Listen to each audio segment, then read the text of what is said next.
I go to Rav Shabbos this week's Parshas Vaeira. Parshas Vaeira has the Makos of Mitzrayim and the beginning of the redemption of Klal Yisrael from Mitzrayim.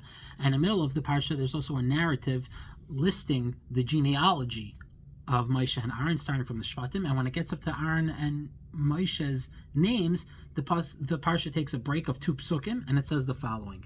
I'll read it inside. Who Aaron and Moshe asher amar Hashem lahem haitzios bnei Yisrael me'eretz Mitzrayim al tzavaisam. This is the Aaron and Moshe that Hashem told them to take bnei Yisrael out. Next pasuk says, Heim hamedabrim el Pari melech Mitzrayim. They're also the ones who spoke to Pari melech Mitzrayim, loitzios bnei Yisrael Mitzrayim, to take them out of Mitzrayim. Who Moshe v'Aaron, that's who Aaron and Moshe was. I mean, this is these 2 psukim seem to be extremely extra, because we know who Aaron and Moshe is. The first 3 parshas of Sefer Shemos talk about Aaron and Moshe constantly. We know that they're the ones that Hashem told to take Bnei Yisrael, and we know that they're the ones who dealt with Parai. So what are these 2 psukim telling us there? It's that they're just summing up their jobs in 2 psukim. I think there's more to it. I heard something from Rav Mordechai Kamenetsky once, and I'm going to use that to try to convey my own thoughts about this. These 2 psukim, they sum up not just Moshe and Aaron, but they sum up a lot of us. What the pasuk is telling us is, people might see Moshe Rabbeinu as this great leader who led Bnei Yisrael out of Mitzrayim, defeated the Egyptian army, the mighty Egyptian army, brought about Kriyas Yamsuf, gave us the Torah. That's an amazing life. Wow, what a glorious life, a life full of glory. But people might overlook that this is the same Moshe who had to deal with terrible things from Parai. Parai himself said, Mi Hashem, who's this Hashem that you speak of? He said earlier, he had to listen to these words from Parai that, Mi Hashem asher eshma b'koilei, why should I listen to you? Who's this God that you're talking about? Later on, the Parai tells Moshe also, he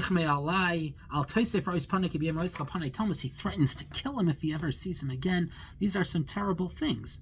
The pasuk is telling us, this Aaron and Moshe that you think of in this glorious wave, that they had this glorious life and they had all of this glory. There's an expression, no guts, no glory.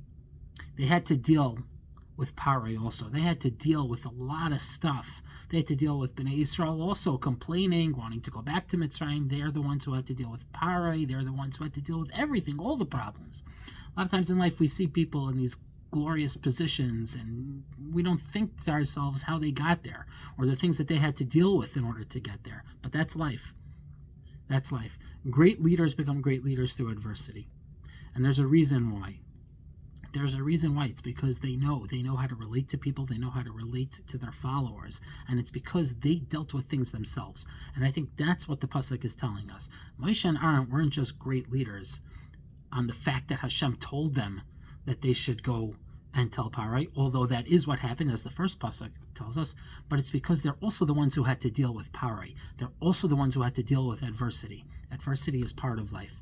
We have to deal with it. We have to deal with our adversity, and if we follow the ways of Hashem, we'll come out with the glory on the other side as well, and we'll live that type of lifestyle that Hashem can be proud of. Have a wonderful Shabbos.